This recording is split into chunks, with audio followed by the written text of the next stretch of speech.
tere õhtust, kallid Kuku raadio kuulajad. Eetris on siis järjekordne Tähenduse teejuhtide saade ja nagu ikka on kaks stuudiokülalist mul. Tere tulemast, Peeter Helme, tere tulemast, Martin Ehala. Olge hea, paari sõnaga öelge enda kohta, kes te olete, mis te teete ja siis läheme edasi saate teemaga.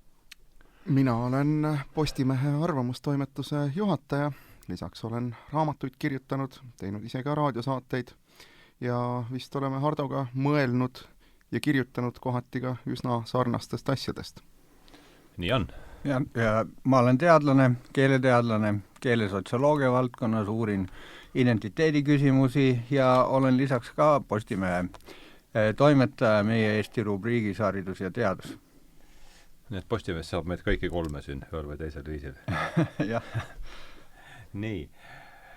Aga teemaks on meil siis täna multikultuursus ja meil, see lugu on sul ilmumata vist veel, mis ei, see on ilmunud eelmisel laupäeval. Või see kuupäeva ma nüüd ei suuda enam meenutada. Ja selle nimi oli meil siis? Kas erinevus rikastab punkt, kas tõesti küsimärk? Jah, nii et erinevuse rikastamusest on meil siis rikastamisest. Multikultuursusest on jutt ja mulle meeldis see, et hakkame sinust siis pihta, kuivõrd see sinu kirjutis on aluseks võetud, et kuidas see taktikaline ja strateegiline ja mitmekultuurilisus et mida sa selle all mõtlesid?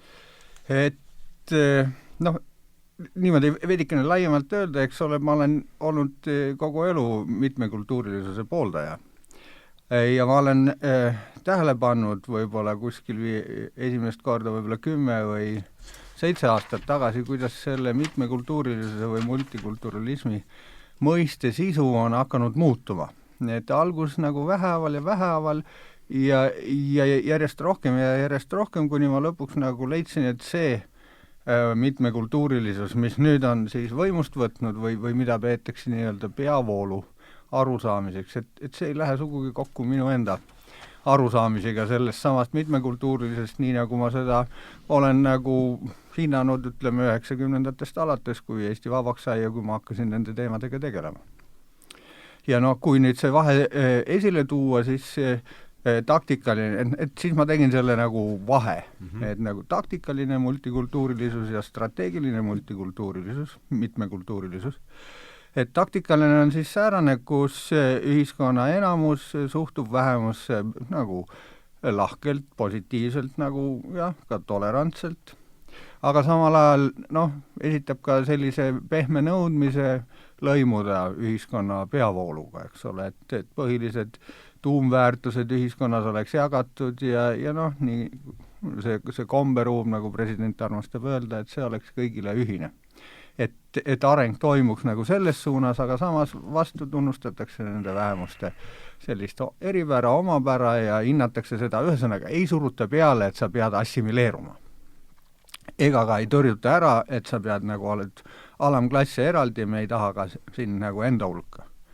Need siis see, mis minu arvates on toimunud viimase 30 aasta jooksul tasapisi, ja eriti järgselt siis viimased 10 aastat on selline arusaamine multikultuursusest, kus see mitmekesisus on väärtus iseenesest, et see on selline väärtus, mis on alati hea ja tingimusteta hea.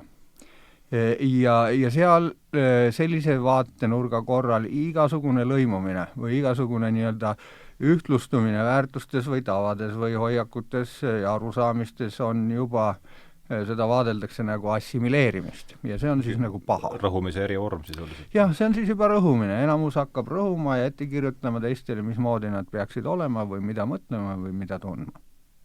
Vot selline on see vahe ja eks ma võin ette öelda, et see strateegiline mitmekultuurilisus mulle hästi ei istu. Eks ma hiljem räägin, miks ta ei istu, et kui analüüsida neid gruppide vahelise protsessi ja kõike, siis see ei saa olla väga jätkusuutlik ideoloogia minu arvates. Peeter, mis mõtted sul tekitas see esitatud dihotoomia?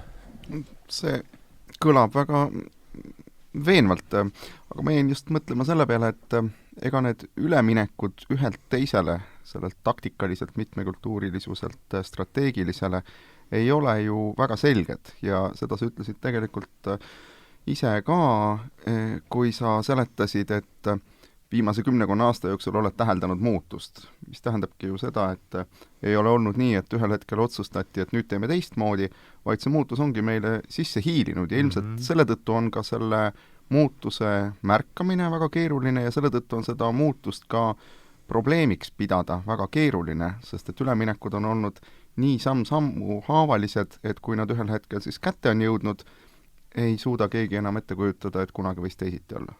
Yeah. Ja see on ju paljude teiste sõnadega, nagu see sama liberalism on ja liberaal on enam-vähem sama saatus on seda, mina 30 aastat tagasi pidasin ennast ka liberaaliks. Ja nüüd no siin tuleb muidugi süüdistada meie sõpru ja liitlasi teisel pool Atlandi ookeanit, kus seal on ikkagi selle sõna liberaalsus üks hoopis teistsugune ajalugu ja ma nüüd Ameerika poliitilist ajalugu nii hästi ei tunne, aga ma saan aru, et ka Ameerika Demokraatlik partei, mis oma lipukirjaks liberaalsuse on võtnud, on ilmselt ise positsioone vahetanud võrreldes näiteks 100 aasta tagusega. Ilmselgelt jah, et kuhu ma tahtsin viidata või mille ma tahtsin viidata on see, et eks see 30 ja eriti nüüd viimase 10 aasta jooksul ma täiesti nõus, et siin on ju see sõnade sisu ja tähenduse muutumine olnud üleüldine, et siit on võimalus, kuidas me nüüd läheme, et kas me võtame siiski selle, et mis siis ikkagi, et ühesõnaga see muutus on olnud mingist laiemast protsessist, et mis on see laiem protsess, enne kui me nüüd tuleme konkreetselt selle mitmekultuurilisuse ja erinevuse soovitavuse või mittesoovitavuse juurde, äsku oleks sealt hea alustada. Jah. Või kompida seda. Et mul on tunne, et see on ikka selline teatav ütleme, liikumine vasakpoolsuse poole, et see on nagu osa sellisest laiemast protsessist. Kindlasti ma arvan, et selle liikumise keskmes on olnud feminismi areng, ka kui vasakpoolne ja sotsiaalsele õiglusele suunatud liikumine, mis on tasapisi siis sellise võrdsuse muutnud järjest olulisemaks ja kesksemaks väärtuseks, moraalseks väärtuseks, mis kaalub üles paljud muud väärtused. Ja põhimõtteliselt, ma ei saa teisiti, kui ma pean ütlema, et põhimõtteliselt on see sarnane nagu vaateviis nagu kommunismi puhul, ainult et seal kommunismis oli varanduslik ebavõrdsus, oli see keskne. Aga nüüd on siis selles liikumises, mis on viimased 10 aastat eriti tugevalt arenenud, on keskne just nimelt sotsiaalne võrdsus, ehk siis erinevate identiteetide võrdsus ühiskonnas ja vähem majanduslik võrdsus ja ma lugesin ühte päris head artiklit ka selle kohta Feministi enda suules, et siis, kui heaoluriik saavutas sellise taseme, et nagu eriti ei olnud võimalik inimesi enam nagu mobiliseerida varanduslike nii-öelda ebavõrdsuse põhjal, et seda nii-öelda klassiviha ei olnud võimalik tekitada sellel põhjal, siis ja samal ajal kasvas ühiskonna mitmekesisus kui kultuuriline, et siis see leiti, et see on nagu see koht, kus tuleks suunata selle liikumise nii-öelda ideoloogiline teravik siis. No see on see, mida võrdsus on põhimõtteliselt kokkuvõttes üleüldine triiv, see, mida me tunnistame, on üleüldine triiv vasakule ja et võrdsus on see tuumväärtus, et see kõlab mul päris usutavalt, et vabandust, ma sul Peeter tagasi vahel, aga räägi, võtsin kokku selle, mis ma ole hea. Ma ei ole kindel, kas küsimus on tegelikult võrdsuses. Ma arvan, et kui minna nüüd veel kaugemale, veel suuremale abstraktsiooni tasandile, siis see, millest me oleme ju siin praegu natuke rääkinud, on ka keele politiseerimine. Ehk siis võrdsus on lõpuks ka ainult üks osa sellest suuremast konfliktist, mis käib ikkagi selle ümber, mille kohta inglise keeles öeldakse, et hearts and minds, ehk siis nii-öelda lahing inimeste mõtteruumi, nende keelekasutuse, üleüldse nende taju ilma pärast. Nii et see võrdsus on üks järjekordne lahinguhüüd, aga tegelikult toimub ikkagi väga lihtlabane võimuvõitlus, kus üks seltskond tahab, et maailm loodaks tema näo järgi ja üks teine seltskond ütleb, et see ei ole õige. jah, sellega ma olen ka täiesti nõus jah, et see on täpselt maailma taju pärast käib see suur vastasseis. Ja selles mõttes on see tegelikult täiesti nagu loomulik, ühesõnaga, et sellise teatavas mõttes evolutsioonilise nagu mõtlejana ma saan täiesti aru, et ega võimuvõitlus ei kao maailmast mitte kuhugi. Ja isegi kui nüüd öeldakse, et me võitleme võrdsuse eest, aga kuna tegelikult inimesed võrdsed ei ole, siis järelikult selle võrdsuse võitlusel nagu lõppu ei tule. Eks ole, see on lihtsalt küsimus sellest, et millised rühmad on siis nii-öelda selle sama võimupüramiidi tipus ja millised on seal madalamatel positsioonidel ja seda on läbi ajaloo kogu aeg ringi mängitud. Ja praegu me oleme lihtsalt ühes sellises nagu ringi mängimise kohas või vähemalt vaidlemise kohas. Ja selle teeb kindlasti vaatleja positsioonist, kuivõrd me saame olla vaatlejad, olla ise osalised, aga hea küll, see on siis osalusvaatlus. Vaatleja positsioonist põnevaks just see, et kuna see võitlus, mida me kirjeldame ja läbi elame, toimub väga rikkas, väga kõrge heaolu tasemega tsivilisatsioonis, siis selle tõttu on selle vahendid palju peenemad, võib-olla ka raskemini tajutavamad, kui olid näiteks võimuvõitlused mõnes keskaegses ühiskonnas, kus need lõpuks lahendati ikkagi kindlasti osaliselt intriigidega, aga vajadusel väga otsekohese ja kõigile nähtava toore vägivallaga. Praegune võitlus on kolinud isegi parlamendisaalidest välja ja on kolinud, võiks öelda, raamatute või arvamusartiklite ridade vahele, kust tuleb lugeda ja mõtestada sõnade tähendusi ja see on iseenesest väga huvitav võitluse viis ju, väga peen, väga nii-öelda peenenenud tajuga, aga muidugi isegi dialektiline, ma tuletaks seda, tooks selle sõna ajaloo kolikambrist välja. No muidugi ometi küsimus on, et kui kauaks seda ühiskonna nii kõrgel keerukusel põhinevat mudelit jätkub?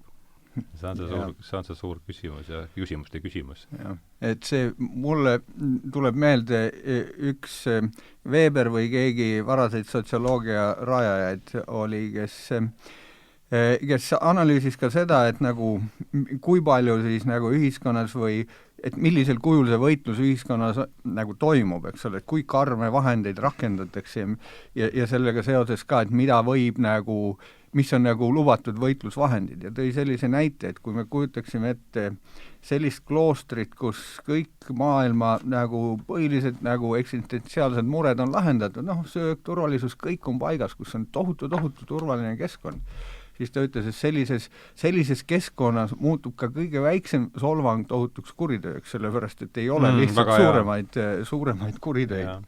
Tocqueville on mingi sama asja minu meelest, kas see Tocqueville'i efekt räägib samast asjast, et kui sa oled kõik ära tasandanud, siis täpselt see liiva, eks sa oled selle laua nii puhtaks nühkinud, et siis see liivatera seal laua peal omandab Monteveresti mõõtmed. Nojah, ja see ongi ju mingis mõttes see koht, kuhu me oleme välja jõudnud, kogu see solvumiskultuur ja teistpidi tõesti selline vaimne kikivarvul kõndimine, iga asja tõlgendamine kellegi, kui mitte just solvamisena, siis igatahes tema privaatsfääri astumisena, see kõik tegelikult räägib ju ühte asja, seda, et elu on liiga hea. Jah, paraku või ütleme siis väga hea.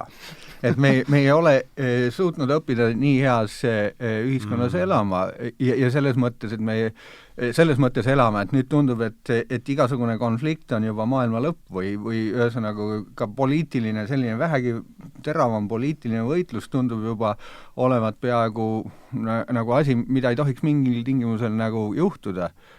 Aga siis ma nagu mõtlen kas või selle paganama laulu ja revolutsiooni peale, me tagantjärgi mõtleme, et me olime kõik kangesti ühtsed siis, aga tegelikult mis oli? Tegelikult oli, eks ole, ERSP ja Eesti komiteed ja teiselt poolt Rahvarinne ja kolmalt poolt Interrinne ja kogu aeg käis nii-öelda andmine ja seal oli samasugune umbes, ma arvan, tundub nagu samasugune poliitiline nagu võitlus või nii-öelda ideoloogiate vaheline võitlus, kui võib-olla praegu on nüüd tekkinud just momendil, et aga nüüd see tundub meile kuidagi õudsemana. Või tegelikult tundus siis ka, ma mäletan, kui RSP alustas. Reaalselt tankide, käisime ikka tanke ootamas. Jah, võt see oht oli natukene teine, mida praegu ei ole, aga jah, põhimõtteliselt kui RSP alustas oma esimesi nagu aktsioone, siis ma arvan, et selline ühiskonna mainstream või ütleme enamus siis ikkagi vaatas selle peale ka, et no mida te tulete nüüd nagu, eks ole, seda ilusat ära rikkuma või kuhugi kallutama meid võib-olla just nende samade tankide tuleku suunas. Aga ma küsin, mulle meeldis see, millele Peeter osutas tähelepanu, et kui lähme nüüd sellest võrdsuse jutust veel allapoole, et tegelikult käib lahing konflikt inimese maailma taju ja keele ja meele pärast, et sa ütlesid, et üks seltskond tahabki teha maailma ümber oma näo järgi ja teine arvab, et see ei ole nii ja mõte, et järsku iseloomustame natuke, mis need seltskonnad see on ja mida nad tahavad. Minule hakkas väga meeldima kuskilt kunagi loetud kujund lapitekist. Ja minu meelest selles samas artiklis kasutati veel kujundit kaleidoskoobi pilt ka, et laias laastus on ju võimalik inimkultuuri tema ajaloolisuses ette kujutada kahte moodi. Üks kujund oleks siis taim või puu, orgaaniline, iga asi kasvab välja sellest, mis juba olnud on. Ja teine on just see kaleidoskoobi seda papptoru raputav inimene, kes siis raputab, vaatab, naudib neid ilusaid kujundeid, raputab uuesti, tulevad uued kujundid, teistsugused, aga võrdsed, sest klaasitükkide arv ju ei muutu, muutub ainult nende kombinatsioon. Ja niimoodi lõputult, või samamoodi võib öelda, et lapitekk, kuhu on võimalik ükskõik millises kombinatsioonis abstraktseid mustreid luua, erinevaid lappe omavahel kombineerides. Ja tegelikult selle kahe käsitluse vahel võitlus käibki. Üks ütleb, et kõik, mida me teeme, see on ajalooline. Teine ütleb, et see ei mängi rolli, sest et kogu maailm on meie kätes nüüd ja praegu. Ja ma julgeks väita, et see on ka väga lääne ühiskonnale omane konflikt. Seda on ju ka nii mõnigi mõtleja välja toonud, et võrreldes lääne tsivilisatsiooniga ei ole kunagi maailma ajalugu tootnud ühtki teist nii ahistoorse maailma tajuga tsivilisatsiooni, mis mitte ainult ei unusta ära enda juuri, vaid tegeleb teadlikult nende lammutamisega, sest et juured tuletavad ju meelde kõike seda, mis ei haaku selle nüüd ja praegu maailmapildiga.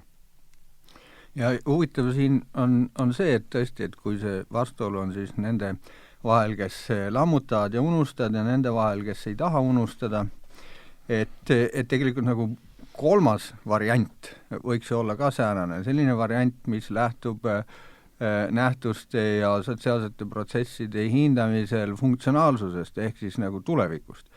Et milline on see tasakaal, mis tagab jätkusuutliku nagu püsimise, eks ole, et kui see lammutamine käib suures osas ikkagi nagu üksikisiku nagu suurema üksikisiku vabastamise nimel sellest samast mälust, normist ja normidest ja ühiskonna kammitsatest ja need, kes nagu on siis selle vastu nii-öelda ajaloolisel positsioonil nagu viitavad nendele väärtustele, mis on olnud ajaloos, siis selline nii-öelda mõttevool või selline argumenteerimise viis, diskursus, nagu seda nimetatakse, kus räägitakse, et aga milline nagu koos elamise viis üleüldse on nagu püsiv pikas perspektiivis, eks ole, et see on nagu suhteliselt nagu marginaalne või seda peaaegu pole, ma arvan, et sellest peaks rohkem rääkima. No tõsi ta on jah, sest tegelikult maailma ajalugu pakub ju palju näiteid nendest kultuuridest, mis on nurjunud just selle tõttu, et on jäädud enese naba imetlema. Võib-olla kõige kuulsam näide oleks Hiina, mis lõpuks ju ainult suure kollapsi hinnaga lõpuks moodsa maailmaga ühines, aga tegelikult me võime ju ka Eesti ajalukku vaadata, mis see muinas Eesti parem oli, et me olime jäänud ikkagi tolle aja progressile jalgu oma maailmavaates ja ei suutnud aru saada, et tulevik on seotud ristiusuga, et tõsi ta on, et kui ka võib-olla hästi nagu mõnus on öelda, et jah, traditsioonid on tähtsad, aga nagu Martin just ütles, et me peame ka vaatama, et mis mõte on neil tuleviku jaoks. Neil ei saa olla ainult sellist oma ise mõtet, sest siis juhtubki see, et me hakkame täitma tühja rituaali, mille tähenduse me oleme kõik ära unustanud. Vaat kui nüüd just sa tõid need näiteks Hiina ja siis nagu muinas Eesti, et nad olid nii-öelda teatud mõttes takerdunud oma minevikku, ei suutnud olla seetõttu jätkusuutlikud, aga nagu võib-olla tasuks siia veel näiteks tuua, no ütleme näiteks Rooma impeeriumi, eks ole, mis tegelikult mingisugusel hetkel oli absoluutne tipp, muidugi võib ka öelda, et ta takerdus oma nagu minevikku, ei saanud edasi saada, aga võib-olla see, nojah, et nagu selles mõttes, et tingimata see, mis tingimata on nagu võib-olla maailma tipptase, ei pruugi sellisena olla nagu jätkusuutlik, et ma olen ise kasutanud siin sellist nagu dopingu metafoori, et nagu ühiskonnas, kui vaadata nagu hästi religioossed ühiskondi, need on väga nagu stabiilsed, aga seal nagu eriti midagi ei muutu, eks ole, kui väljast midagi ei ohustas, need lihtsalt püsivad nii nagu sammal kasvab ja midagi ei juhtu. Aga kui sa vabastad selle ühiskonna nendest tabudest, siis see avab selle loomingulisuse, nagu Euroopaga juhtus, eks ole, valgustusest edasi, eks ole. Aga teatud mõttes see hakkab ära sööma kõiki neid norme, mis tagab just selle samblana nagu püsimise. Ühesõnaga, sa nagu hakkad dopingut võtma, sa paned kõigist mööda, eks ole, ühel hetkel nagu alistad kogu maailma ära, aga siis mingisugusel hetkel seesama doping on ära söönud selle, mis hoiaks seda sama tsivilisatsiooni või ühiskonda siis nagu samblana ka nagu jätkusuutlikuna, et see tasakaalu käest ära laskmine. No see on see niinimetatud Böckenförde teoreem, et moodne liberaalne ühiskond Böckenförde? Jah, üks hiljuti nüüd surnud Saksa riigikohtunik ja õigusfilosoof. Böckenförde, jah. Tema sõnastas siis Böckenförde teoreemi või Böckenförde paradoksina tuntuks saanud ütluse, mis kõlab umbes nii: moodne liberaalne ühiskond elab eeldustest, mida ta ise ei suuda garanteerida. No John Gray on sama asja umbes väljendanud, aga jah, see on... Aga anna jah liha juurde sellele, et kuulajatele ja tõenäoliselt on mõlemad nimed tundmatud. Et see on ju mõnes mõttes tänapäeva lääne ühiskonna selline hea kirjeldus, aga samal ajal kirjeldab ka selle kirjelduse hetke. Praegu on juba 30-40 aastat möödas sellest, kui Böckenförde selle lause sõnastas ja praeguseks me näeme, et need eeldused, mis meie ühiskonna aluseks on ikka kaunikesti läbi puretud. Meil on väga vähe ühist Euroopa kultuurile aluse pannud väärtussüsteemidega. Lõppude lõpuks me ei seosta ammu enam moraalinorme kristlusega, mis tekitab küsimuse, kui stabiilsed saavad olla moraalinormid, mis põhinevad mitte millelgi, mis põhinevad lihtsalt sellele, et me ütleme, et nii pole ilus teha, aga ütleb kes? Mis siis, kui minu meelest siiski mind ei huvita, et see sinu meelest ei ole ilus. Kes sina oled, et ütled mulle, mis on ilus ja mis ei ole? Et see on kahtlemata väga ohtlik asi ja see on kindlasti, kui me tahame sellise liberaalse ühiskonnaga, nagu meil on, edasi minna, siis see on väga oluline küsimus mitte ainult meie õigusteadlastele, vaid tänapäeva filosoofidele, kes peavad sellisel juhul need moraali küsimused täitma mingisuguse teistsuguse sisuga. Seda on üritatud teha ja üritatakse ka jätkuvalt teha, aga igatahes on see ülesanne, mis ei ole seni päris rahuldavaid tulemusi andnud. Ja sama kehtib tegelikult ka Rooma õiguse kohta. Kriitikud ju ütlesid, et seesama sel nädalal vastu võetud Euroopa andmekaitse direktiiv on väga kahtlane tekst, mis paneb süütuse presumptsiooni pea peale, mis nõuab interneti andmete laadijalt nende kontrollimist, garanteerimist, et see vastab kõikidele seadustele, aga see ei ole alati võimalik, kui me räägime suurtest platvormidest, mis täituvad andmetega, mida tegelikult ei kontrolli siis selle platvormi haldaja. See kõik läheb ju väga tehniliseks, aga ma tahan lihtsalt öelda, et meie ühiskond seisab päevast päeva silmitsi probleemidega, mille lahendamiseks vajalik väärtussüsteem on pehmelt öeldes ligadi-logadi või puudub üldse. Ja me ei saa üldse aru, et meie kultuur rajaneb mingitel eeldustel, ma arvan, et suur hulk rahvast ei anna sellest isegi... No, aga ega ei peagi. Selles mõttes, et kui üldiselt läheb elu ilusti, siis normaalne inimene ei peagi tingimata mõtlema nende asjade peale, vähemalt mitte hakkama mõtlema nii filosoofiliselt. Just. Aga tundub, et siiski midagi on lahti, et me nende teemade üle näiteks kas või siin ju praegu arutame. Jah, ma ei ole filosoof, et ma nagu võiksin nagu nendes moraali küsimustes väga midagi arvata, mida ma ise usuks, on nagu tõsine. Samas, kui nüüd mõelda, et tõesti meie moraalinormid, nagu me praegu eeldame, on põhimõtteliselt konsensuse küsimus, eks ole. Et kui enamus on jõudnud, ühesõnaga, kuna nad on muutuvad, kuna ühiskond, nagu ma saan aru, liberaalsed mõtlejad leiavad, et moraalinorme on võimalik muuta ja selle teel siis nii-öelda neid kristlikke norme ongi nagu muudetud või neist loobutud, eks ole, et meil on see voli. Et siis, kui meie konsensus on see, mis ütleb, mis on moraalne ja mis ei ole, ja kui me võtame sellise seisukoha, et see on konsensus, mis siis saab, kui konsensuseks kujunebki säärane, et ajame kedagi ahju? Eks ole, mille poolest, kes suudab siis öelda, et see on vale moraalne süsteem, kui ta põhineb samamoodi konsensusel kui, ütleme, praegune süsteem. Et kui inimesest välispoolset kõrgemat autoriteeti ei tunnustata, et millega selles vahet teha, et ma ei ole aru saanud. Muidugi variant oleks ju mõelda sellise konfutsionistliku õiguse peale, kus ju see jumalik komponent on üsna kõrvaline, vaid tähtis on ikkagi just selline õpetuslik õpetaja ja õpilase suhe ja et ühesõnaga ma tahan lihtsalt öelda, et tegelikult võimalusi on, aga transcendentsi osa on väiksem seal siis. Et ilmselt võimalusi on, aga kas nad on meile omased ja nüüd muidugi teine moment ju, milleni Martin jõudis, mis viib meid ju meie jutu algusesse tagasi, aga kuidas see kõik teostub sellises mitmekultuurilises ühiskonnas? Kuidas me saame luua konsensuse, kui inimesed tulevad täiesti erinevate kultuuri sama küsimus, et kuidas me üldse jõuame konsensuseni? Ma olen tumm. Mina samuti, aga vaidleme nii kaua kuni. Õnneks on siin tunnika veel aega nagu rääkida. Ma mäletan, üks Mark Steini lause oli kunagi väga hea, et see, inglise keeles kõlas ta niimoodi, et siin palju inimesed, või eriti vanem põlg, või et süüdistatakse vastaspoolt selles, et they lack common sense, aga et what does common sense mean in a society which has less and less in common? Ja, see on üks... et kuidas me, ütleme, siin on see mitmetähendus läheb kaotsi siin, kui hakata põlva otsast tõlkima. Kui katsuda see Eesti oludesse ümber tuua, et kui nõutakse tervet talupoja mõistust, siis kus me seda võtame, kui talupoegigi pole kuskilt ette? Lihtsalt nartsitsistlikud vurled lehvivad mööda välja peal ringi.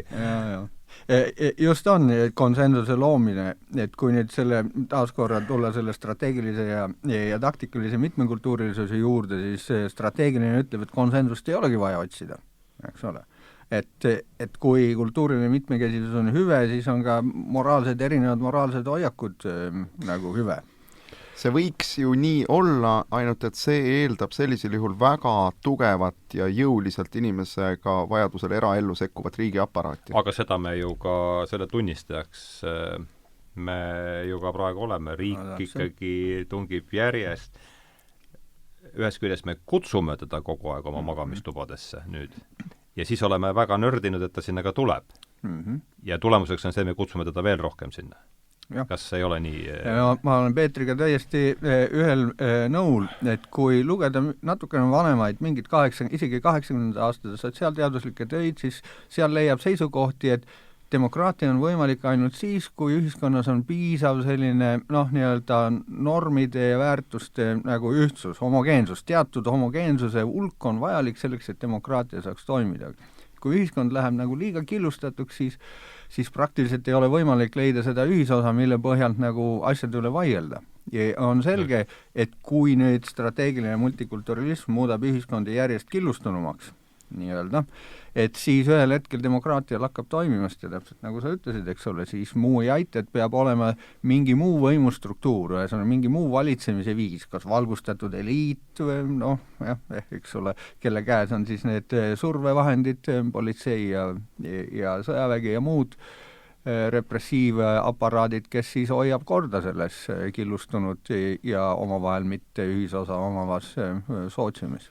Ja selles kõiges iseenesest ei olegi ju mingit erilist probleemi. On inimkond elanud suure osa oma elust ilma demokraatiata, nagu meie seda mõistame, ja saaks elada ka edaspidi. Aga probleem tekib selles, et mulle tundub, et me ei taha seda. Jah, me ei taha. No ma arvan, et ainus asi, mida me tahame, on mul kunagi üks sõbra tütar ütles, et siis ma ju ei jonniks, kui kõik teeksid nii, nagu ma tahan.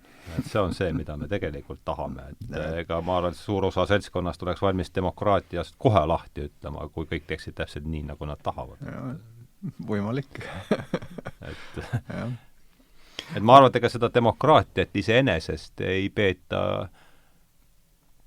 Ma ei ole kindel, kui paljud inimesed seda omaette väärtuseks jah, nii on. Need, kes nagu räägivad demokraatlikest väärtustest, on mures, kui demokraatlikult valitud nende meelest paha poliitiline võim ei tee nii täpselt nii, nagu nad tahavad. Et kipub nagu võimu juurde, eks ole. Ja seda on Ameerikas ka näha, eks ole, Trumpi valimisega. Et ühesõnaga, minu meelest varem, ma ei ole nii hea Ameerika tundja, et varem vist ei ole nagu legitiimselt valitud presidendi valimise järel nii pikalt olnud nii nagu jõuline vastasseis, et kogu aeg nagu, et nagu võtame maha, see ei sobi, see ei ole see, kes me oleme. No ühe korra oli ja selle tulemuseks oli kodusõda. No jah, et siis elame-näeme. Jah, kui sa seal YouTube'i avarustes ringi kõnnid, siis see kodusõja, et kas tuleb uus ja teine, selle kohta on seal võidki jääda vaatama, et see teema on mis on, aga natuke see haakub peale selle sama puhta laua ja liivateraga, eks, et vägivalda kui sellist me ju praegu Ühendriikides veel sisuliselt näinud ei ole. Kui me vaatame kas või 6. aastate lõpuga, siis seal oli ju ikkagi pommiplahvatusi halvematel aastatel loeti ikka sadades vähemalt. Aga siin tuleb mitu momenti juurde, et esimese hooga ma lihtsalt ütleksin, et ühiskond on võõtunud tundlikumaks võrreldes tolle ajaga, aga see on ka üks lihtsustav asi, sest et siin tuleb juurde veel arvestada ka meediakäitumine.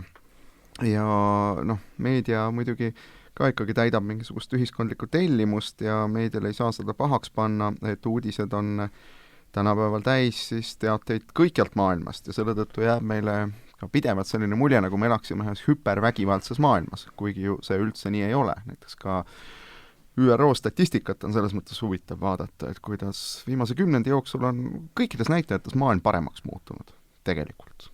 Vähem vägivaldseid surmi, rohkem haridust saavaid lapsi, vähem absoluutset vaesust, vähem sõdu, vähem terroriakte. No see on see Pinkeri tees sisuliselt. Aga nad tungivad meie meediasse ja selle tõttu tundub ka, et iga kord, kui kuskil midagi juhtub, siis tundub, et see on midagi palju suuremat, kui see tegelikult on. Jah. No hea näide oli see, vaata, kui me sealt telesaates tagasi jalutasime, see näide USA-st, mida me siin kohalikes oludes järele aimasime, et oli see mingi USA räppar, kes lasi endale, otsis välja pealt mingid 2 tema idee oli see, et näidata, et kuidas on ikkagi kõik see viha levib ja siis ta leidis ise 2 nigeerlast, kes ta siis läbi kolkisid ja kuskil turvakaamera turvalises läheduses. Jah, et ühest küljest me räägime, et tohutu viha ja vihkamine üleval, aga selleks, et nüüd mingit viha kuritegu siis lavastada, selleks tuli, pidi ohver palkama endale inimesed, kes ta läbi klubiksid. Aga muidugi see on ju ajaloos nagu kogu aeg nii on see, et see nii-öelda nagu provotseerimine või ühesõnaga näitamine, et vastaspool on paha ja ise selle asja tegemine. Siin ei ole midagi uut. Seal ei ole midagi uut, isegi Kandi minu meelest laskis, ühesõnaga Kandi lasti maha mitte tema vastaste tegelikult poolt, vaid inimese poolt, kes oli tema poolt, aga lihtsalt selleks, et avalik arvamus läheks sinna poole, et need vastased on ta ära kõrvaldanud. Et jah, ja Breivikid ja need on umbes enam-vähem nagu isegi, Breivik on muidugi otse öelnud, mida ta tegi. Aga tema on, võiks öelda, sellise tõesti väga meediastunud maailma produkt ikkagi, et on saanud sellise väga moodsa interneti ja kogu sellise simulaakrumi, mis kõik sealt sündinud on, selle toodang. Ja muidugi siin siiski ei maksa ära unustada ühe tema vähemalt nii-öelda ristivanemana kindlasti ka turvalist Norra sotsiaalriiki. Ja ma olen siin pannud suurte tähtedega kirja ja mul on meeles, et vestlusel oli algus ja seal oli juttu multikultuurselt, aga et enne kui me sinna tagasi pöörame. kaks mõistet, mis ma siin panen suurte tähtedega kirja polnud kuuldust. Üks on see komplekssuse pool, mis tuli kohe algus, Peeter juhtis selle tähelepanu. Ja teine, mis otseselt ei ole veel läbi käinud, aga kuuldes, et kas ei ole ikkagi tegemist mingi sellise ulatusliku nartsissismi epideemiaga, mis on kogu lääne kultuuri. Ava natuke, nartsissism. Ei, seda küll, aga millised ilmingud nagu viitaksid sellele? No ikkagi see on see oma naba imetlemine ja see sama, minu arust nähtus, mis on siin eriti iseloomulik selle uuel ala, on see, mida inglise keeles nimetatakse virtue signaling, mis on siis see, et tõmmatakse kohe oma see vooruse lipp masti ja siis et avalik debatt ei ole mitte niivõrd debatt kui see, et sa deklareerid igal sammul seda, et ma olen vooruslik, et kas see iseenesest ma arvan, et see on laia lauaga üldistatud, aga mis mõte? Iseenesest ma arvan, et see on nagu väga inimlik nagu nähtus ja see on toiminud kõigis ühiskondades. Nõukogude ajal oli see ju täiesti koosolekud olid, kes tõusid püsti seal ja võtsid sõna ja mõistsid hukka ja mõistiti hukka ja nagu see käis ju nagu väga tihti. Samamoodi Natsi-Saksamaal oli sama, et see on nagu teatud mõttes selline vaikimise spiraal ja see tekib siis, kui tõesti on väga suur nii-öelda väga tugev konsensus teatud asjade juures ja teatud tõed on muutunud väga-väga kindlaks, et sellisel juhul inimestel on alati väga hea neid tõdesid öeldes, ta teab, ta saab alati nii-öelda laiki nende eest, ta on alati nagu tunnustatud, kui ta seda ütleb ja saab oma kuulumisvajaduse tehtud ja vaat see juhtub selliste tõdedega, mille üle nagu diskussiooni ei ole. Et kui juba diskussioon ei ole, siis on hea kindel seda öelda ja samas on teada, et sa saad siis nagu positiivse tagasiside. Nii et võib-olla kui mingisugune tõde muutub liiga suureks tõeks, siis tekibki see nii-öelda selle tõe kuulutamine. Inimesed nagu kordavad seda üle selleks, et nagu olla kindlad, et saada positiivset tagasisidet. Küsimused, mis on nagu, kus on nagu arvamusi nii ja naa, et selle puhul ei järgne midagi, eks ole. Et kui ma näiteks, eelistan ühte või teist jalgpallimeeskonda, kui ma seda ütlen, siis mis siis, mõni teine ütleb muud. Aga just selliste tõdedega, mis on väga-väga kindlaks juba nagu käinud, et need taas tekitavad seda kõlakambrit. Mingil määral usutunnistusse kuuluvad. Jah, see on nagu teatud mõttes usutunnistuse osa siis. Ja omamoodi vastupidi ka. Seda võib ju hästi näha, et kui ka lääne meedia on täis kisa selle ümber, et kuidas neonatsid ja paremäärmuslased tõstavad pead, kui vaadata statistikat, need on tühised hulgad. Neonatslus ei ole poliitiline nähtus, see on subkultuur. Ja selline subkultuur jällegi teistpidi tõmbab väga inimesi olukorras, kus tõed on kindlad. Siis on jällegi teistpidi hästi lihtne olla mässaja. Sa tead ka, et teatud signaale andes, teatud märke avalikkusele signaliseerides oled sa kohe out, oled sa kohe kontra, oled sa kohe vastaline ja alati on ühiskonnas neid, keda see võlub. Ja teisest küljest me näeme siin ka suurepäraselt seda, mismoodi nagu mõisteid venitatakse. Venitatakse selles mõttes, et nagu neonats, eks ole, mis on nagu suhteliselt marginaalne, subkultuurne ja võib-olla tõesti nagu radikaalne, eks ole, nähtus. Et kui sa seda nime hakkad kasutama järjest nagu suurema hulga nagu sarnaste, lähedaste, aga mitte nii radikaalsete vaadete esindajate kohta, siis kaks võimalust, kas sa jääd sellest sõnast ilma või tõesti sul õnnestub nii-öelda stigmatiseerida tervet suurt hulka nagu tunduvalt nagu leebemaid mõtlejaid või arvajaid, eks ole.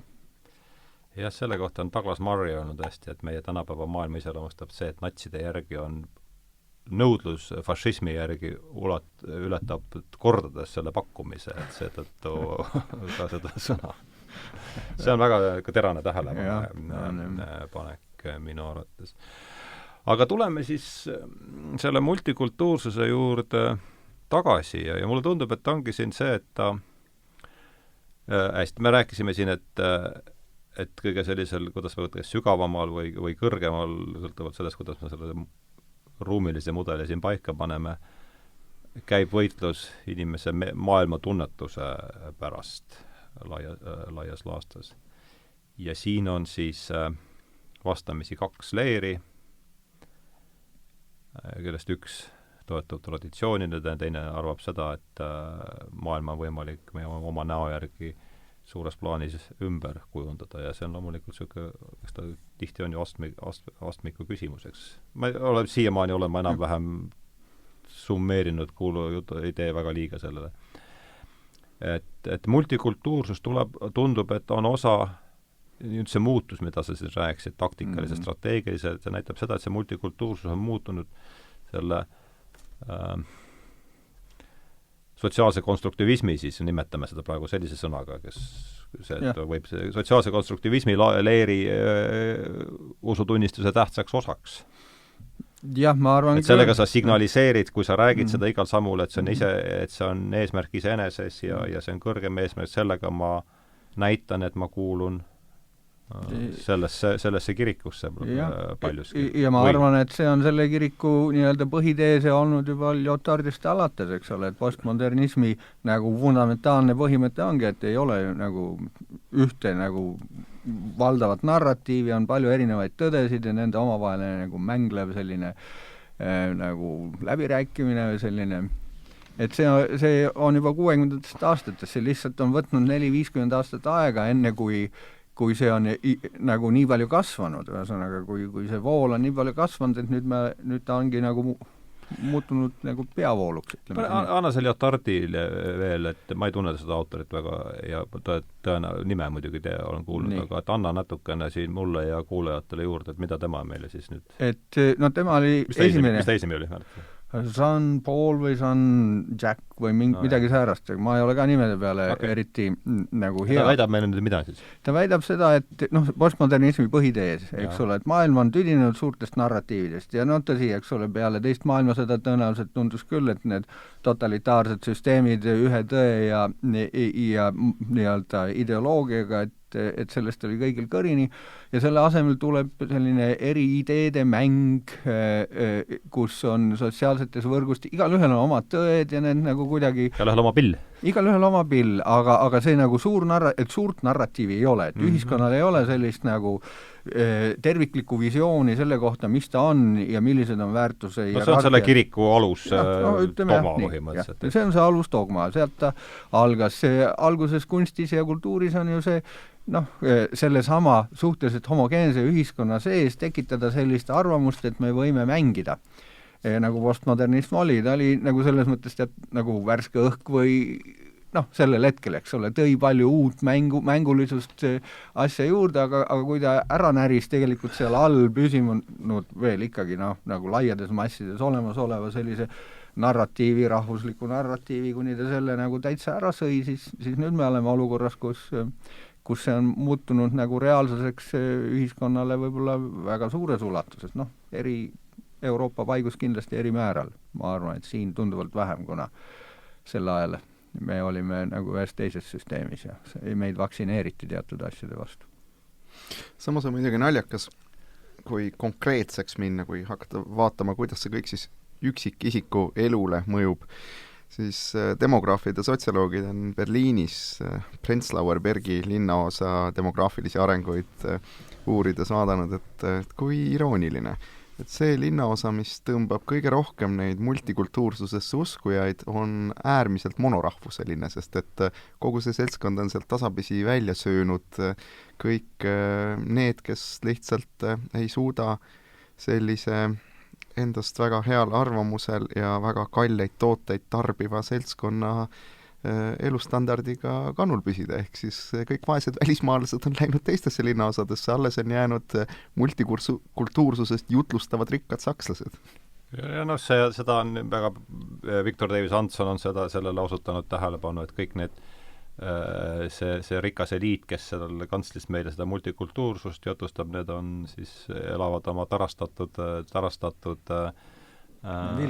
villades ja jutlustavad siis lennukites seda, kuidas planeeti on vaja oost päästa ja õhuliiklus ära keelata siin radikaalsematel juhtudel. Nojah, aga vaat vaesus teeb tigedaks, vaesed inimesed ei näe selgelt, vaesed inimesed on rassistlikud tõprad, kes ei näe valgust alles siis, kui on juba teatav elustandard saavutatud ja saad koopast väljast käidad. Saad nautida vaikust ja rahu, miks mitte teha ka tiiru eralennukiga ülalpool pilvepiiri, võt siis hakkad mõistma, kuidas ühiskond olema peaks. Nii et mis meie sitikad siin ikka kobiseme? Siis oled näinud päikest ja saad rääkida ilma rahvale koopas, kuidas ta peab tegelikult oma elu elama. Nõustun. Samal ajal tundub siiski, kui juba selle koopa metafoori juurde tulla, et kui Platon rääkis, et inimelu on inimesed koopas, kes näevad ainult varje seintel, siis kohati tundub küll selle tänapäeva ühiskonna enesemõtestamisega, et seal koopas on kolitud veel korrus allapoole, kus pole neid varjegi näha sellest, mis koopas uus väljaspool peaksid olema. No, see on päris hea. Ja kas see ma ei tea, kas see Christopher Caldwelli nimi ütleb, tema on üks Weekly Standardi veerukirjutaja, ma väga hindan tema seda. Ja kui nüüd jällegi tulla selle multikultuursuse poole tagasi, siis põhimõtteliselt tema tees on see, et mida me praegu läänes näeme, no just haakis sellega, et teatud linnaosadest vaesed, mitte vaesed, vaid keskklass kolib ära sinna, siis kolivad sisse sümbolanalüütikud põhimõtteliselt, oli see programmeerijad ja kogu see kamp. Aga neil on ikkagi, kuigi keskklassi neil ei ole, neil on vaja oma alamklassi. Ja seda sisuliselt, see sama Ida-Saksamaalt kuulus ütlus ja sotsialismi leeris, et kui rahvas ei meeldi, siis tuleb valida uus rahvas ja ma muidugi karikeerin väga seda väidet, aga põhimõtteliselt Caldwell ütleb seda, et meil on globaliseerumise võitjate koalitsioon, ühest küljest on kindlad sümbolanalüütikud, on selgelt siis globaliseerumisest võitjad ja samamoodi on võitjad ka need, kes on ikkagi tulnud Kongost läbi Sahara pressinud välja ennast. Ja saavad siis koristaja töökoha. Ja saavad koristaja töökoha. Nemad on ilmselgelt suhtelises plaanis, kui sa pääsed Kongo kodusõjast. Kui sa pääsed pimeduse südamest. Pariisi eeslinna koristajaks on võib-olla suhtelises plaanis on see suurem võit kui tõus Google'i 33. korruselt Google'i 98. korrusele. Kindlasti see nii on ja see loob sellise hästi kummalise ebavõrdsuse skaala, sellepärast et kogu seda süsteemi hoiavad ju ikkagi ülal oma massi tõttu keskklassi inimesed, kes moodustavad ikkagi lääne ühiskonna rõhuva enamuse ja siin tuleb kindlasti rõhuva nüüd mis tähenduses? Ma mõtlesin väga suure, et siin tuleb kindlasti seda sõjajärgse maailma majanduslikku, sotsiaalset, poliitilist süsteemi väga kiita, et ta on suutnud luua ikkagi sellise ühiskonna, kus mitte enam sellised vaesed töölised ei moodusta selle enamust, vaid keskklass, kes võib ikkagi elu väga paljusid aspekte nautida. Aga jah, ja see pinge, mis nüüd tänapäeva ühiskonda siis sisse tuleb, ongi see, et selle keskklassi heaolu kiputakse vähemaks närima. Selle sildi all, et heaolu peaks külvama laiematele hulkadele. Võib-olla veidi vähem, aga rohkematele, aga ma ei tea, kuidas ma ei ole põllumees, aga minu meelest selle sõnniku laotamisega on nii, et seda kihti seal lõputult õhemaks teha, et lõpuks ei ole seal lihtsalt mingit mõtet. Jah, kui mõelda selle peale, mismoodi seesama nii-öelda klassivõitluse metafoori kasutada või seda ühiskonna nagu ümberjagamise ideed mõtestada, et tõesti, et keskklass on suur enamus ühiskonnas, aga muidugi see enamus on vähenemas seda võrra, kuidas, eks ole, sisseränne suureneb ja erinevad kultuurilised rühmad nagu kasvavad ühiskonnas. Ja ka selles osas ta väheneb, mida rohkem suudetakse nagu näidata, kes kes kuulub vähemusse, eks ole, et tegelikult nende vähemuste defineerimine ja enamuse küljest välja lõikamine ja nendele ettekujutuse tekitamine, et nad ongi rõhutud. ja see on üks nagu liikumine. Ja, vabandust, aga jah, see viib ka selleni, et kui kas või meil siin Eestis, võtame näiteks sellesama Tühjade südamete kõigi Eesti kampaania, mis tuum? See on üks internetis leviv kampaania, mille täpsema eesmärk on mulle arusaamatuks jäänud, aga laias laastus on see praegu sepistatava koalitsioonivalitsuse vastane. Ja sellega tahetakse mõista anda, ja sellega tahetakse justkui mõista anda, et meie oleme nüüd kõigi poolt ja sellise multikultuurse Eesti ja kõigi siin olevat inimestest. Vooruse lipp läks kohe jälle niimoodi ja, aga siin on lisaks sellele veel üks huvitav moment, et küll räägitakse kõigist, aga seda kõike defineeritakse igasuguste vähemuste kaudu, millega tegelikult oma kiriku seisukohast ikkagi, kõik on vabandust, sorry. Luba mul lõpetada. Jah, vabandust. Räägitakse kõigist, aga seda kõiki defineeritakse vähemuste, sellise ka kaleidoskoopilise kogumi kaudu, nii et minu meelest siit ei joonistu välja mitte kõigi Eesti, vaid pigem katsutakse just seda ühiskonna enamust, seda, mis moodustab kultuuriliselt laias laastus monoliitse või kui ka mitte päris monoliitse, siis vähemalt sarnase seltskonna, katsutakse seda lammutada ja anda justkui mõista, et osad ei moodusta tervikut. Jah.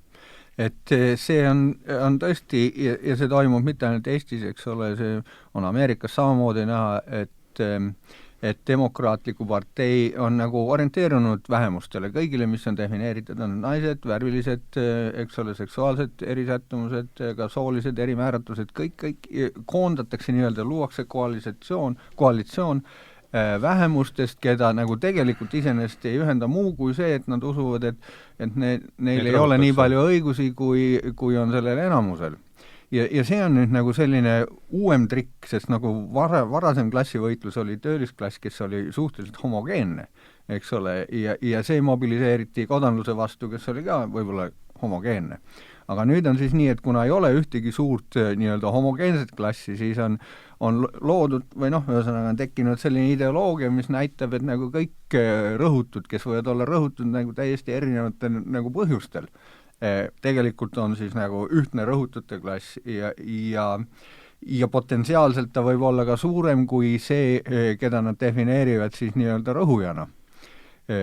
Mis tähendabki seda, et ühel hetkel võib olla selline nagu võim võib olla selle nagu nimetatakse vikerkaare värvilise koalitsiooni käes, et mida see, mismoodi see nagu mõjub ühiskonnale, eks ole, seal on nagu üks viis, kuidas võimu võtta, aga mis saab edasi?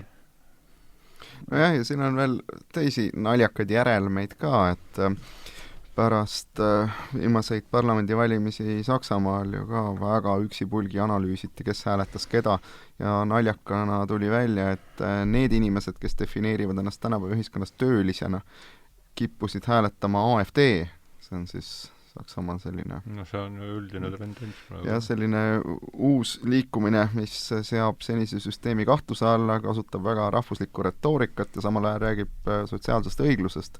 Aga vaesed sotsiaaldemokraadid, nemad esindavad tänapäeval just neid, kellest me enne rääkisime, neid endaga hästi hakkama saavaid, multikultuursusest ja liberaalsusest jutlustavaid inimesi, nii et ja siis teiselt poolt püüavad sisserändajate hääli. Jah, nii et selles mõttes on need poliitika rindejooned ka väga huvitavaks läinud ja ei vasta enam üldse traditsioonilistele rindejoontele, mis defineerusid sageli just varandusliku seisuse, varandusliku klassivahe järgi.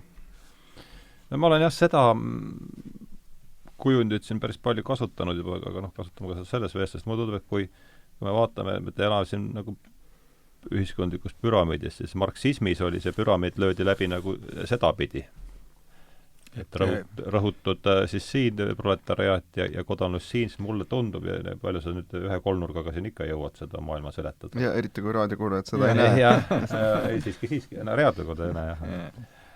Aga et siin on see uues olus tundub, et see püramiid on jagatud siis vertikaalselt. Vertikaalselt, jah, et see diskursus ja feminism käis siit läbi, et see on ikkagi kasvanud kogu see Vikerkaare kirik on paljuski feminismist välja kasvanud, nii et see rõhumine ei käi mitte vertikaal, mitte varandusliku vaid käib ikkagi, mees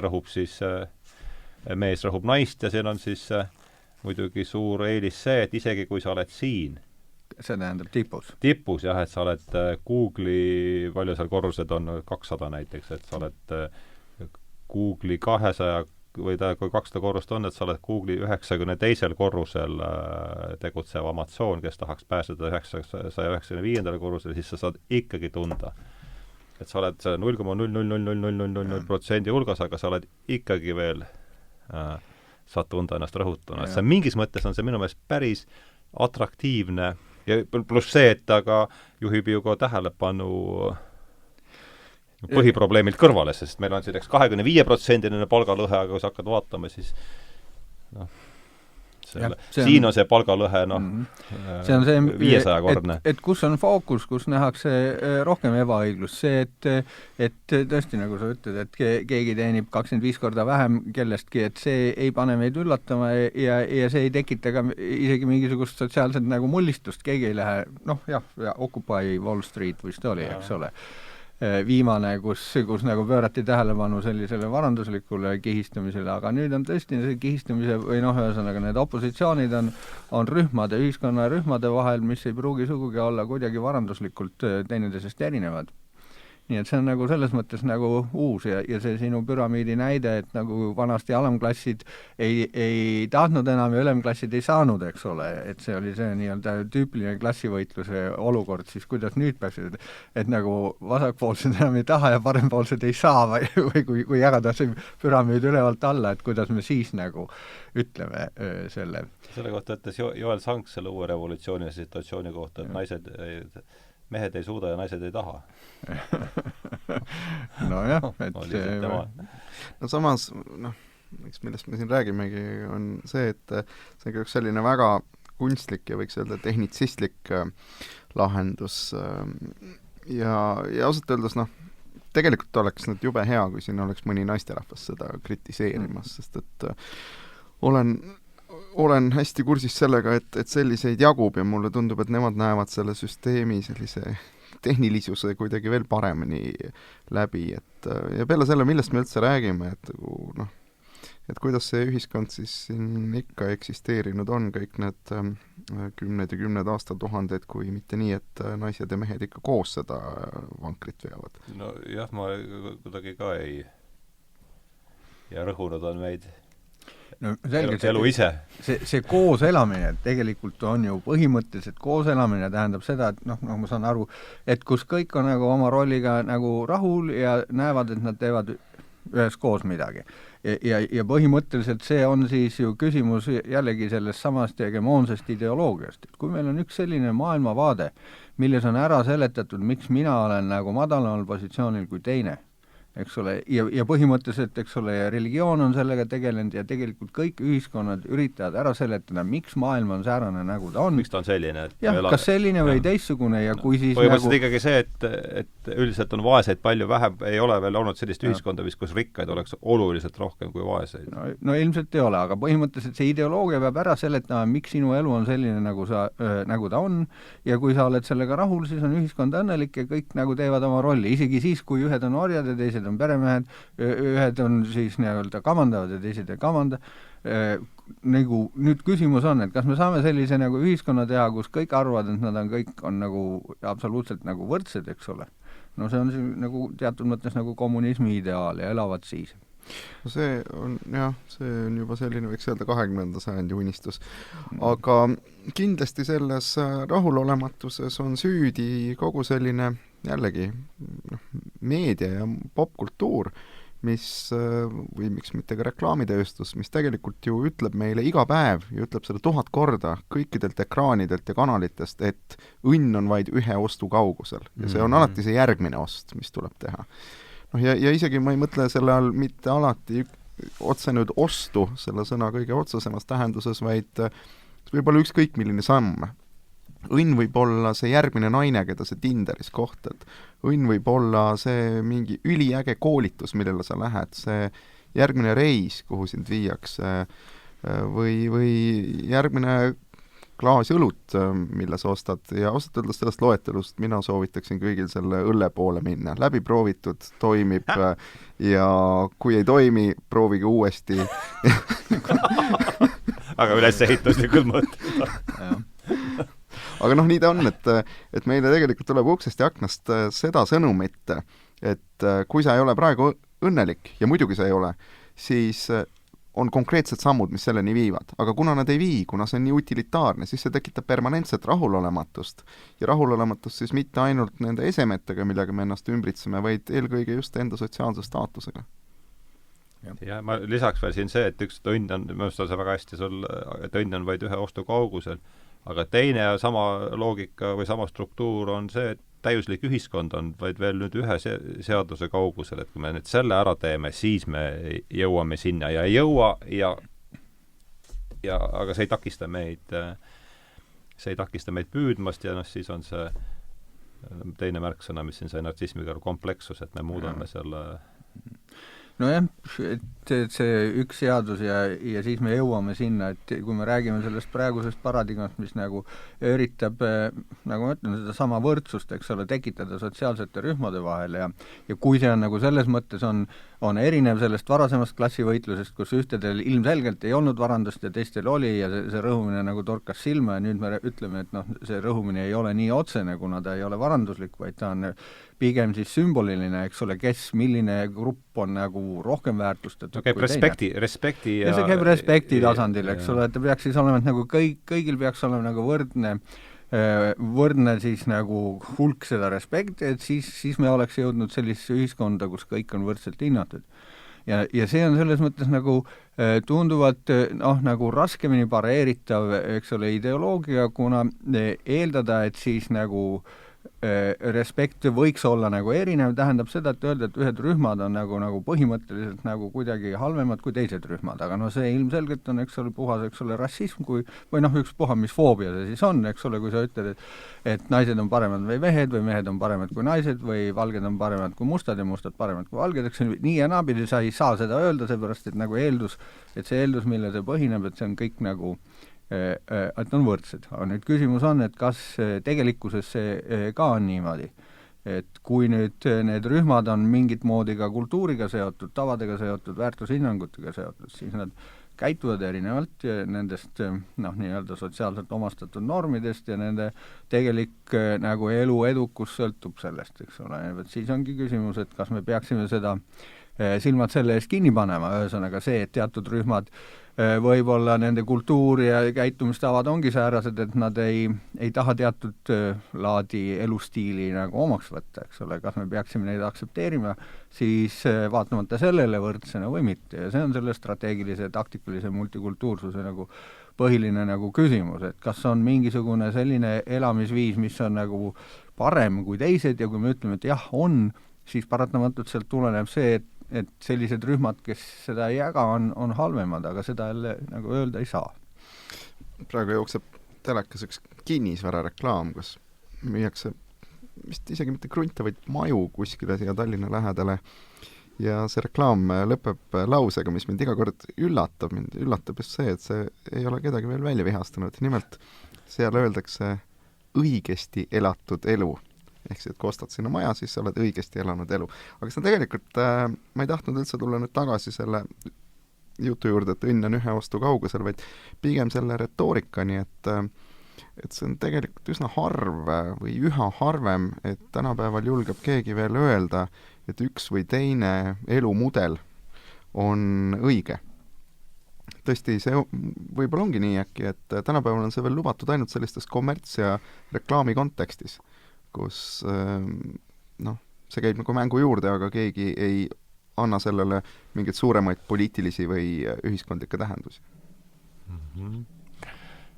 Tahtsin edasi. Religiooni kontekstis ei tohi ju nii öelda. Ma ei tohi öelda, et kristlus on õige ja teised on üks ebajumala kummardamine. Ei tohi öelda, et teised on hereetikud, skismaatikud või mis veel hullem üldse paganad. No kena, me oleme tund aega siin istunud, et poole tunni jooksul peaks see asi saama sadamasse viidud. Peaks kõik selgeks saama. Peaks kõik selgeks saama, jah. ma hakkasin mõtlema sellesama, no tuleme selle multikultuursuse juurde nüüd, kui katsume tagasi jõuda, et selline suur, esitan 2 minutiga suure heegelliku ajaloo skeemi, et no kui see asi nüüd hakkab valgustusest pihta ja teadusrevolutsioon ja siis meil tekib see tööstuslik pööre ja meil tekib siis töölisklass, mille sobitamisega alates siis 19. sajandi algusest tekib suur, kuidas sobitada see vaesus, mis enne oli mööda palli niimoodi ühtlaselt laiali määratud, aga nüüd tööstusliku pöörde käigus koguneb suurteks selliseks vaesuse kamakateks ruumis. Kuidas see sellesse olemasolevasse ajaloolisse sellise ühiskondliku struktuuri ära mahutada ja siin käib ikka pikk taplemine revolutsioonide ja 2 ilmasõda võib vaadata selles kontekstis ja nüüd lõpuks siis teise maailmasõja lõpul me leiame selle lahenduse lääs siis, et selleks on sotsiaalriik, et meid pannakse siis need töölised ja talupojad ja kodanlus seotakse millegiga kokku, mis on siis seesama ühine suuresti rahvuse ideoloogia ja see, et siis ja muidugi Nõukogude oht on seal veel ka, eks, et mis tänu millele kodanlus siis lepib ulatusliku ümberjagamisega. Et mulle tundub, et kogu see multikultuursus ja kõik see, millest me praegu räägime, selle taga, et see sellises majanduslikus, poliitilises plaanis on ikkagi selle teise maailmasõja järgse pearavimi sotsiaalriigi murenemine, et meil on põhimõtteliselt võimalik valida 2 asja vahel. Sotsiaalriik, nii nagu ta on olnud teise maailmasõja lõpust alates, nagu me tunneme, ja siis multikultuursus selle strateegilises mõttes, et need on põhimõtteliselt need 2 suurt valikut, et mis eks see nii on, sest et ega niikuinii kuskile tagasi ei saa kunagi minna. Ei saa. Alati saab minna ainult edasi ja muidugi see edasiminek, see on ikkagi see probleem, et me tegutseme ju kogu aeg piiratud aja ja piiratud info ja piiratud muude ressursside tingimustes. Tõsi, võib küll naljaga pooleks öelda, et lääne ühiskond vähemalt tegutseb üha enam ja enam piiramatu inimressursi tingimustes, selle eest on vähemalt Mama Merkel ise hoolitsenud, et selle inimressursi puudust ei tekiks kätte. Iseasi, kas see on lahendus. Aga mulle tundub, et need valikud, mille sa, Hardo, välja tõid, nad ei ole ikkagi veel tegelikult, nad on alles sellises kristalliseerimise faasis. Ja, muidugi. Et arutelu või võitlus või nad mõlemad kestavad ja see, mis sealt lõpuks välja koorub, ei ole kindlasti see, mida me hetkel enda ümber näeme. Ja see ei ole see, mida keegi meist teadlikult valib, ma arvan, et ikkagi jõud käivad meist lihtsalt palju. Ma usun ka, et need protsessid, mis toimuvad, on teatud mõttes nagu kontrollimatud, loomulikult inimesed kontrollivad üritavad neid kontrollida. Aga see on selline, nende vastas mõju tulemusena kujuneb midagi ja kui sa nüüd rääkisid sellest nii-öelda heaoluriigi ja multikultuurse ühiskonna nagu alternatiividest, siis tõesti, kui ma vaatan neid kirjutajaid, kes kirjutasid peale teist maailmasõda, siis seal tundus olevat mingisugune totaalne nagu rahulolematus sellise homogeensusega ühiskonnas. Ühesõnaga, seal mitmed nagu vasakpoolsed mõtlejad 50. lõpul, 60. algus ütles, et see on nagu talumatu homogeensus, et sellest tuleb nagu see pehme diktatuur ja pehme rõhumine. Jah, see pehme rõhumine, et umbes, et nüüd töölised enam ei saa aru, et nad on orjad, eks ole, ja kui tööline sõidab sama autoga ringi, mis boss vaatab sama teleseriaale, eks ole, kui neeger sõidab Cadillaciga, eks ole, samamoodi nagu valge, see ei ole minu sõna, aga täpselt niimoodi nad 50 lõpus kirjutasid, et siis see ongi see sama niisugune orjus, kus orjad ei saa aru, et nad on orjad ja selle vastu nagu tõusis mäss ja see postmodernism nagu sealt tuligi selle homogeensuse ja selle idee või ideaali, et me oleme, et vaat rahvus, et sa kuulud rahvuse hulka, me oleme kõik võrdsed, võrdsed, kuna me kuulume sinna sellesse rahvusesse, vennad ja õed. See on see liim, mis meid hoiab kinni. Meid hoiab, et sellel tasandil loodi mulje, et me oleme kõik võrdsed, meil on võrdsed kodanikuõigused, kodanikuvabadused ja me oleme rahul, kuigi me olime kõik ebavõrdsed sissetuleku poolest ja pere ja muude rollide poolest, aga see oli nagu aktsepteeritud, aga samas see idee, mis ühiskonda liitis ja tekitas mulje, et me oleme võrdsed, oli just sellel nagu poliitilisel tasandil. No ja siis sealt see nagu hakkas see nagu vastu põrpimine sellele nagu homogeensusele ja pakutigi, eks ole, välja, et ei oleks enam midagi. Nüüd see süvenes, nii-öelda hiljem nimetatakse seda nagu vedelaks modernsuseks, kus kõik nagu pulbitseb, eks ole, ja see tundub olema just selline katel, kus nagu keeb midagi uut valmis, aga selle keemine võtab nagu paras ports aega. Ja siia pane veel lisaks, eks ole, sisseränne kõigi nende rühmadega, kes tulevad omade väärtustega selles katlas, kus juba nagu puudub hegemoonne arusaam väärtustest ja normidest, eks ole, siis ainuke asi, mis ma ette kujutan, et ühel hetkel hakkavad seal mingid klimbid nagu kasvama, kuni tekib uus teatud mõttes homogeensus, mis nagu lihtsalt rahvusloome on sellises nagu algjärgus, mis puutub Lääne-Euroopat, ma arvan, et seal toimub mingisugune selline rahvusloome protsess, mis ületab neid olemasolevaid lagunenud rahvusi, olgu see siis nagu Euroopa rahvas või mis iganes, võib-olla see on religioon või mitte võib-olla, ma olen üsna kindel, et see järgmine liim, mis kokku seob, on religioon. Ma olen ka seda meelt, Kindlasti me oleme praegu religiooni taassünni tunnistajad ja ma ei räägi siin ei konkreetselt islamist ega sellest, et ristiusul läheb kõikjal peale Euroopa väga hästi. Need mõlemad ja mine tea, siin võib neile vabalt veel konkurente tulla, kui vaadata näiteks Hiina üha jõulisemat sekkumist maailma, siis see tähendab muuhulgas ka järjest suuremat huvi Hiina kultuuri vastu.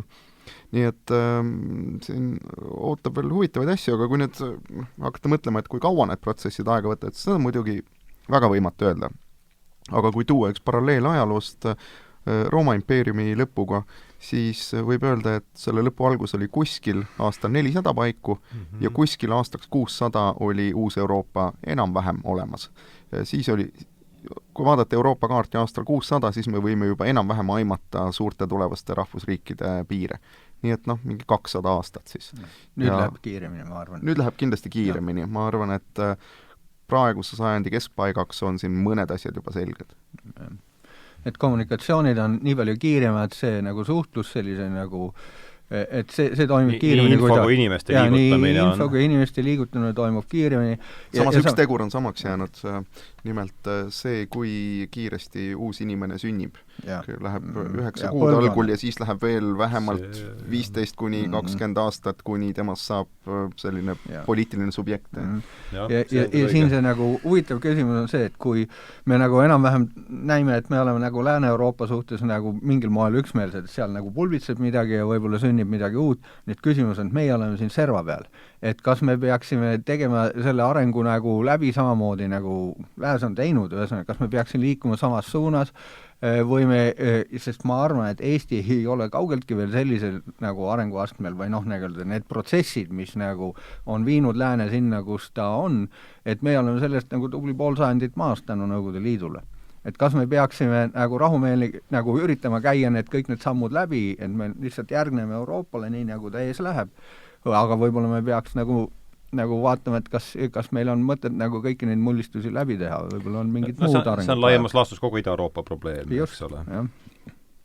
Kuidas Peeter näed kogu seda Ida-Euroopa probleemistikku just selles teemas, mida nüüd Martin visandas siin,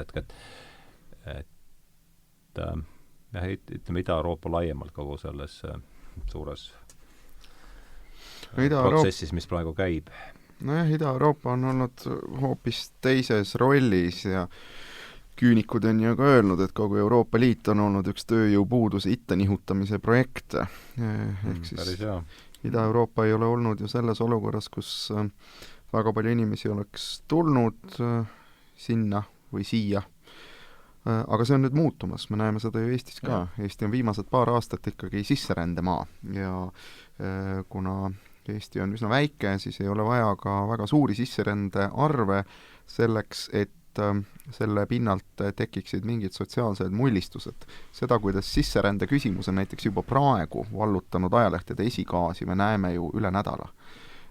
Ja ma arvan, et ei lähe palju aega, järgmistel valimistel võib see olla juba väga oluline teema ka päriselt, sest et seni on sellega ainult hirmutatud ja räägitud väga teoreetiliselt. Ja ma arvan, et midagi sarnast palju suuremal skaalal hakkab varsti toimuma ka suurtes Ida-Euroopa riikides, Poolas, Rumeenias, ja siis läheb asi väga huvitavaks. Ja muidugi siit ei saa jällegi ka julgeolekupoliitilist komponenti välja arvata ja see omakorda tekitab küsimuse Venemaast, kus on jällegi toimumas ka äärmiselt huvitavad demograafilis-religioossed protsessid, mille tulemusena sajandi keskpaigaks võib täiesti kerkida küsimus, kas Venemaa on ikka õigeusklik riik või äkki hoopis islamiriik. Ja ja kui juba tuua nii palju tegureid mängu, siis see oleks nagu selline kolmemõõtmeline male. See tuleb meelde üks Max Steini, keda siin sai ju täna juba sellesse common sense'iga, et aastaks 2050 on Venemaa esimene tuumarelvadega siis riik, millel on, moslemi riik, millel on esindatus seal julgeolekunõukogus, juhul kui Prantsusmaa sinna kõigepealt enne neid ei jõua. Prantsusmaa jõuab sinna enne, ma arvan. Aga siin, kui nagu mõelda... See võtab päris hästi kokku toimuma. Et kui seda sisserände küsimust võtta ja mismoodi ta võib olla mõne aasta pärast meil juba nagu reaalsus, millega arvestada, et Eesti on niigi väike, eks ole, aga väiksed hulgad on proportsionaalselt suured. Et nüüd küsimus ongi siin, kus see strateegilise, taktikalise multikultuursuse, mitmekultuurilisuse nagu ideoloogiline erinevus tuleb nagu esile või see hakkab mõjutama Eesti arengut, et kui ühiskond kaldub Eestis selle strateegilise multikultuurilisuse poole, siis see tähendab seda jätkuvalt poliitilist kontrolli selle üle, või poliitilist korrektsust selle üle, mida sa nagu tohid öelda teistele, ühesõnaga jätkuvalt sellist nagu väärtuslist killustumist, põhimõtteliselt seda sama uue rahvusloome nii-öelda poti keeda laskmist, eks ole, laseme killustuda, kuni kõik on nii palju killustunud, et sealt nagu siis tekib midagi uut välja, eks ole, nagu fööniks tuhast. Või siis teine on võtta see taktikaline multikultuursus ja üritada selle olemasoleva tuuma ümber siduda neid, kes siia tulevad. Ehk siis lõimida. Tundub küll, et see liberaalsuse pendel on nüüd, et see pendel on liberaalsuse poolel ära käinud ja praegu käib nagu võnge teises suunas, et kui nüüd isegi parteipoliitika kõrvale jätta, siis kas või see kohati üsna teravaks ja intensiivseks läinud arutelu kõrghariduses valitseva keelelise olukorra üle näitab ju seda, et siin ei olda siiski rahul nende arengutega, mida on viimase 20 aasta jooksul lasta toimida. Jah, ütleme meil siin jäänud mingi minutit 5, maksimum 10, et ärsku tulekski keele. Martin, oled ju eesti keele, see on sinu otsene eriala, eks ole, et mis me siis teeme selle? Mida nüüd on aega hakata ilma rahvale andma soovitusi, mida teha toob? Ja selge, et rahvusloome juures on keel nagu äärmiselt oluline tegur, eks ole, sest ühiskond peab mingis keeles suhtlema, ta võib olla kakskeelne, kui on kõik kakskeelsed või mida iganes. Eesti kultuur toimib eesti keele põhjal ja ma arvan, et ta ei toimiks mõnda aega üleüldse, kui see nagu järjepidevus katkeks, eks ole, et siin on ikkagi palju sellist kultuurilist materjali, mis sidustab seda ühiskonda. Nii et ma arvan, et keel on siin nagu absoluutselt oluline küsimus ja nimelt seetõttu ka veel, et kui me vaatame selle sisserände kontekstis, siis need inimesed, kes siia tulevad ja kui me nagu otsustame, et me neid väga ei lõimi, siis nad nagu kasutavad tõenäoliselt olenevalt sellest, kust rohkem tulijaid on kas inglise keelt või siis vene keelt. Ja kuna nemad ei oska kohalikku keelt, siis see seab nagu eestlased olukorda, kus tuleb rääkida nendega selles keeles, mida nad oskavad, ehk siis et kui me vaatame, ütleme, muu maailma sisserännet nagu suurema, et kui see kasvab suuremaks kas või välisüliõpilaste või talentide ja spetsialistide arvel, siis see muidugi tõstab inglise keele kaalu. Umbes nii nagu nõukogude ajal, eks ole, nõukogude sisseränne tõstis vene keele kaalu, kuigi need ei olnud kõik venelased, kes tulid, nii nagu kõik need, kes tulevad, ei ole sugugi inglased, eks ole. aga mõju ühiskonnale tervikuna on samasugune või nii-öelda mitte tasakaalustatud kakskeelsus, kus kohalikud on kakskeelsed, aga ühiskond toimib nagu suuresti selle lingua franca põhjal, ütleme siis inglise keele põhjal ja siis või omal ajal saksa keele põhjal. Ja omal ajal saksa keele ja siis kõik need rühmad, kes seal ühiskonnas on nagu omas mullis ja ajavad oma kultuuri asja oma keeles. Eestlased ajavad oma kultuuri mulli eesti keeles, aga siis nagu suheldakse nagu ühiskonnas üldisemalt selles teises üldkasutatavas keeles, aga see ei ole hea, ma arvan. Ja võib-olla siia võib veel lisada ka, et selleks, et üks või teine keel mõjule pääseks, ei ole kõige olulisem ka selle keele kõnelejate arv, nagu me nägime ju baltisakslaste puhul. Sotsiaalne staatus mängis sellest palju suuremaks rolli. Ja sama kehtib nüüd ka sel puhul, kui me räägime siia tulevatest välisüliõpilastest või hästi tasustatud töötajatest. Neid ei pea selleks üldse palju olema, et nad suudaksid oma kultuuri dominandi maksma panna, kui asi selles suunas läheb. Just, sellega mul nõus, jah. Ja tuletame meelde ikkagi see, mis siin teema käis ju kohe vestluse alguses läbi, et jah, et võrdsus on üks selline selgelt ajastu juht paleosi osale seltskonnal, aga seal taga käib see, mille pärast reaalselt käib ma ei tahaks öelda võitlus, aga esimese hooga võib ka seda sõna kasutada, et see võitlus käib ikkagi keele ja meele pärast, et ei olegi nüüd head mõtet, et kuidas selle pealt nüüd küsimuse formuleerida, et aga võib-olla enne, kui sa küsid, ma lihtsalt ise ütleks, et meie raadiokuulajatele, et kui äkki tekib neil küsimus, et mida siis nüüd selle jutu põhjalt teha, Ma arvan, et teha tulekski seda, et kui sellises ühiskondlikus debatis kas siis jälgija või osalisena osaleda, siis kindlasti üks ajastu nõue on olla tähelepanelik nii teiste kui iseenda sõnakasutuse suhtes, sest et iga sõna ei pruugi tähendada ainult seda, mida ta harjumuspärases või tavatähenduses tähendab. Jah, ma olen sellega ka täiesti 100% nõus, et me oleme harjunud, et kõikidel probleemidel on poliitilised lahendused, aga lisaks selleks on, et see mulle ikkagi järjest rohkem meeldib see mõte, et see tegevuspaik on ikka iga üksik indiviid ja see hakkab just täpselt seal pihta, et kuidas sa kasutad keelt, mida sa suust välja ajad, on minu meelest see.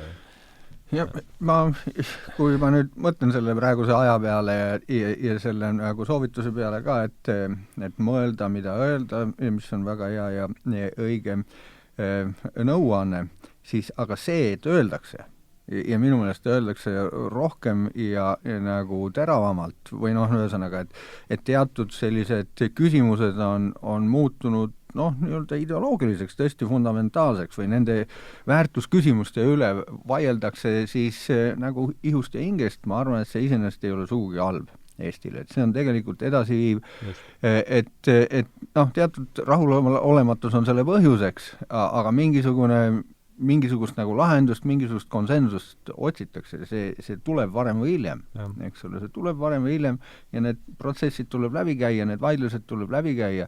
Nii palju ma usaldan küll Eesti elavaid inimesi, ütleme Eesti rahvast siis selles väga laias tähenduses, et vaielda võidakse, aga ma ei usu, et Eestis asjad nagu käest ära lähevad. Ja seetõttu ma olen nagu päris rahulik nähes vaidlusi. Ja ma arvan, et see on nagu positiivne. No ja ütleme, see ohukoht on ma olen nõus sellega, mis sa räägid, aga ütleme, see ohukoht on võib-olla see, et kui läheb pealinnas, siis laiemas vaates globaalselt asjad käest ära, et siis see reformatsioon, ütleme sealt, mul meeldib seda praegust ajajärku reformatsiooniga võrrelda, et kui see seal nagu pealinnas mida sa pealinnaks nimetad praegu? Siis Euroopa Liitu ja Ühendriike, selles metafoorses tähenduses, et kui seal asjad lähevad niimoodi, võtavad vägivaldse pöörde, et siis see supp lihtsalt võib siia valgudes. Me mingil määral, mulle tundub, et me ikkagi seda fraseoloogiat ja probleemistikku juba impordime sealt poolt päris. Et me kordame neid vaidlusi küll, mis Ameerikas on praegu. Jah, ma arvan siin momendil. Sul ka see sama fenomen on suhteliselt sarnane. Nii ta on, jah, aga eks hirmul on ka suured silmad, ma arvan ka, et see on väärtusküsimuste üle vaidlemine on hea ja ega siis see ei käi nii, et mida ägedamaks läheb vaidlus, seda suurem oht on, et kaklema hakatakse. Pigem võib see olla nii, et mida ägedam on vaidlus, seda rahulikum on pärast olla, sest aur on välja lastud. Ma ei karda ka ägedaid vaidlusi. See on ka õige tähelepanek, jah. Aga selles mõttes ikkagi jah, et maksab nagu sellist tuule külvamine ei ole üheski selles kontekstis, mis hea mõte või? Seda küll, kui ma ütlesin ka äge vaidlus, siis ma ei mõtle selle all, et loopida suvaliselt võimalikult vängeid sõnu ilma tagajärgedele mõtlemata. Vaielda võib ägedalt, aga enne peaks endal ka selge olema, mille üle vaidlus käib ja mis on kaalul. Ja mis sa ise üldse tahad, ma arvan, see on ilma iga vaidluse puhul sisenemisel on see, et mida ma siis reaalselt üldse soovin. No vaata, aga siin on ju lõpujagus need ülesehituslikke soovitusi õige mitu kohe, et meil siin kell surub peale, Peeter peab minema vastu uutele väljakutsetele ja tähendab seda, et meil on nüüd aeg tõmmata vestlusele joon alla, et tänan teid tulemast. Stuudios olid siis Peeter Helme, Martin Ehala, mina olin saatejuht Hardo Pajula ja järgmise korrani. Head aega!